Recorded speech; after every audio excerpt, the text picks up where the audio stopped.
ناوەندی پەرپێدانی ڕێکخراوەکانی کۆمەڵی ئیسلامی بە سپۆنسەری میدیایی تۆڕی میدیایی کۆمەڵ لە کۆنفرانسێکی زانستیدا لەژێر ناونیشانی نیوسەدا تێکۆشانی زانای بە حیکمەت و سیاسەتمەداری بێدار خەبات و تێکۆشان و لایەنە جیاوازەکانی ژیانی مامۆستا شێخ محەممەد بەرزنجی پێشەوای کۆچکردووی کۆمەڵی ئیسلامی و سەرکردەی دیاری ڕابوونی ئیسلامی لە باشووری کوردستان خستە بەرباس و لێکۆڵینەوە.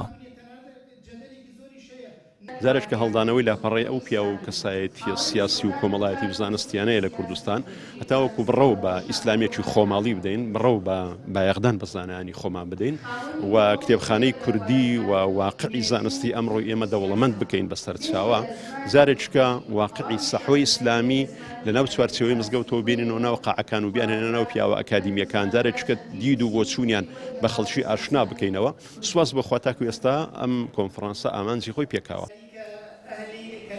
مامۆستا عەلی باپیر ئەمیری کۆمەڵی ئیسلامی کە هاوکات هاوڕێ و هاوسەنگەری مامۆستا شێخ محەممەد بەرزنجی بووە باسی لە حیکمەت و دانایی شێخی بەرزنجی کرد کە پیاوێکی سیاسەتمەدار و خواناس و ئاشتی خواز و سەرکردە بووە. یەکێک لە خاڵە بەهێزەکانی کەسایەتی مامۆستا ئەو بوو کە کەسایەتیشی عیلمی بوو وێڕای ئەوانەش مامۆستا شارەزای دنیاش بوو.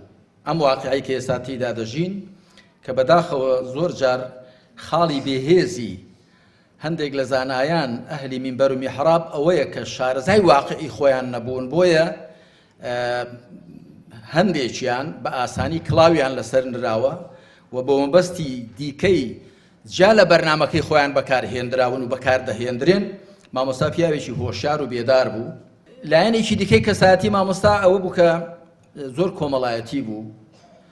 جا ئینسان کاتێک دەتوانێت زۆر کۆمەڵایەتی بێ کە زۆر خاچی بێ. بە حەقیقەت مامۆستا خاچی بوو، بێ نەفس بوو، بێ هەوا و تەکەببور بوو.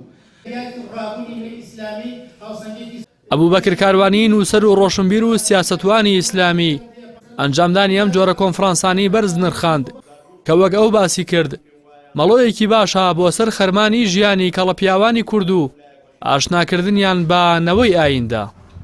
دەستی سنتەری پەرەپێدانی لاوان ئەو برابەڕێزانەی کە سەرپەرشتی کۆنفرانسەکان کردو خۆش بێ زۆر گرنگە وەک کورد وەک ئیسلامی وەگەم تەوژمە وەک درێژەدان بە ڕەوتی زانایانی پێشوو ئەم کەلەپورە ئەم مێژۆ نەفەوتە لە ڕاستیە جارێکتر بە شێوەیەکی زانستی زوون بکرێتەوە بۆی خەڵکیش دیکومنتی لەبەردامە بتوانێت بە زانستی ڕابردوومان هەڵسەنگەنە لە ڕاستیە و ئەو ڕۆڵی کە بینراویشە لە ڕاستیە نەفەوتێ وەکو مێژوو بمێنێتەوە بۆ ئێستا و بنەوەکانی داهاتوش. من دەستخۆشی لە کۆنفرانسەکەکەم مامۆستاش ڕوونە یەکێک لە کەسایەتیە زانە بانخواز سیاسی و حرەکەکانی دوای هەفتاکە لە هەفتاکانەوە بۆ دوای خەڵکی کوردستانی باشوور بووە. ئەلحەمدولیلا لە هەموو لایەنەکان ڕۆڵی خۆی بینیوە. ئامادەبوانی کۆنفرانسەکەش با گرنگیەوە لابەستنی ئەم جۆرە کۆنفرانسانە بۆ بە زیندوو هێشتنەوەی کار و خەرمان و چالاکی کەسایەتێکی وەک مامۆستا شێخ محەممەد بەرزنجی دەڕوانن. قوربان ئەم جۆرە کۆنفرانسە زۆر ماقوڵە زۆر جێگەی مەمنوونەتی کۆمەڵی پیاوی سڵح و پیاوی ئاشتەواری بوو پیاوی ناو هەموو مەجلیسەکان بوو پیاوی پیاوانە بوو سڵحی حیزبەکانیە کرد خزمەتی بەرپا ئەکرد لە ناو خزمەکانە.